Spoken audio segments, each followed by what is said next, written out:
So guys, inflation is down in the UK to a two-year low of 2.3%, down from 3.2% last month. This seems like it's going to be fantastic news for the economy, and surely this means we're going to get a base rate decrease on the 20th of June when the Monetary Policy Committee next meet. Or will we? Stick around, let's have a discussion about it. Hey everyone, welcome back to the channel, and today we're going to be talking all about the rate of inflation coming down this week to a two-year record low of 2.3%. Should be good news. But before we get into it, if I can ask a massive favour, I've been running this YouTube channel for a little while now, and I really want to get to that 5,000 subscriber mark. So if you haven't already, please subscribe to the channel. And if you're enjoying this video so far, please hit a little like, send a little message out to YouTube for me that we're having a good time, and hopefully more people will view it, and that will help me get a few more subscribers. Anyway, let's get back to the video. So as I said before the break, we have had the great news from the Office of National Statistics this week that the rate of inflation in the UK is down to a two-year low of 3.2%. Rejoice, everybody. Of course, this is good news. The target for the Bank of England and the government is that we have an inflation rate of around 2%. And we are getting very, very close to that. Don't forget, not so long ago, we were at 11.1% inflation. We haven't seen those kind of rates for quite some time. So it's obviously a massive relief to all to see a 2 at the beginning of that inflation rate that was released. However, is this going to be enough to get the Monetary Policy Committee at the Bank of England to reduce the base rate? Now, I think that there is an argument for and an argument against the Bank of England reducing their rate. So let's talk about the for, shall we, to start with. Now, there's a lot of people out there that are saying that, of course, now that we've got a 2 at the beginning of the rate of inflation, the Bank of England surely have got to bring the base rate down from its, 10, 15, 20-year high or whatever it is of 5.25%. And there is a lot that's pushing it in that direction. Don't forget, the Monetary Policy Committee meet on the 20th of June. And last time around, 2 of the 9 members actually already voted to reduce the base rate at that point, which was up from 1 just the previous month. Nobody voting to hike it. So that's good news. So a lot of people are speculating that it's only going to take a few more people to swing over to the other side, and we could see that decrease, likely to be about 0.25% down to 5%. And I think that's the big positive, is that inflation is coming down. People are putting pressure on the Monetary Policy Committee to get that base rate down. And of course, we now have an election that's been announced, so this could also further prompt it.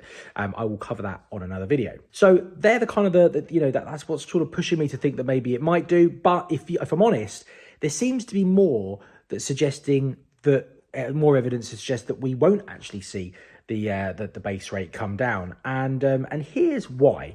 When you read, into the in between the lines and into the fine print of some of the stuff that's been coming out in the last couple of days since that announcement, it takes me back a little bit to something that was actually released when the Bank of England's Monetary Policy Committee last met to announce that the base rate was staying the same earlier on in the month. And that was that the Governor of the Bank of England, Andrew Bailey, specifically said, before we consider reducing the base rate, we've got to see that the rate of inflation is come down. Now, box ticked, that's already happened. But here's the important bit: and consistently stays down for a period afterwards. Now, between now and the next Monetary Policy Committee meeting, which is on the 20th of June, we do not have another rate of inflation announcement.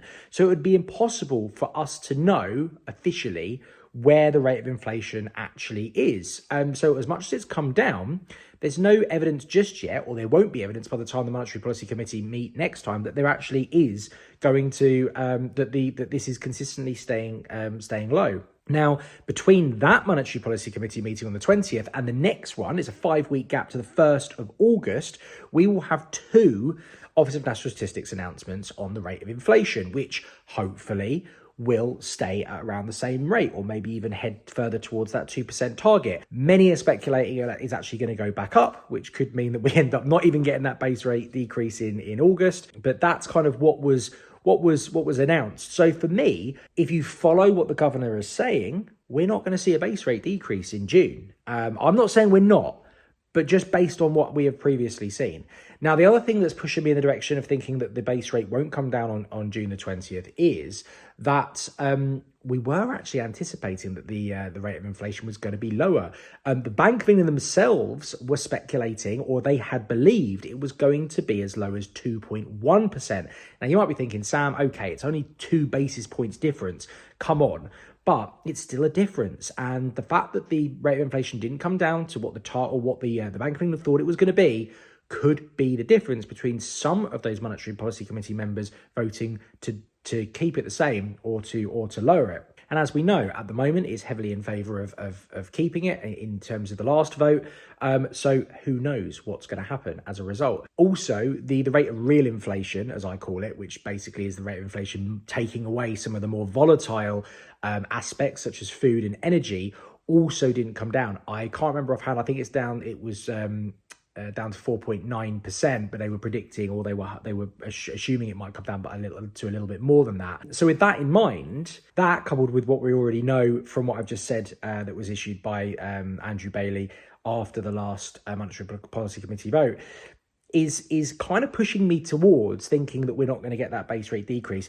Either way, it's going to be really, really close. And I'm really, really intrigued to see what happens over the next couple of weeks with the announcement of the general election. Is that going to have an impact? I will be doing further videos to cover that and to talk about, opinion and, predictions and all that kind of stuff. So make sure if you haven't already to subscribe and hit that alert bell, because I will be posting more videos about this over the next couple of weeks. I haven't been posting as much recently, I apologize, but lots more content specifically talking about the lead up to the next Monetary Policy Committee meeting, the general election, the impact on the economy, all that sort of good stuff. And of course, if you need any help with any mortgages at all, I am the owner and director of Grand Union Finance, and make sure that you click the link in the description to book a call with the team at Grand Union Finance if you need help with a mortgage or any other kind of finance. Thanks very much for watching this video, guys. If you've got any comments, please leave them below. I'll get back to each and every one of them, and I'll see you on the next video. Thanks for watching. Bye.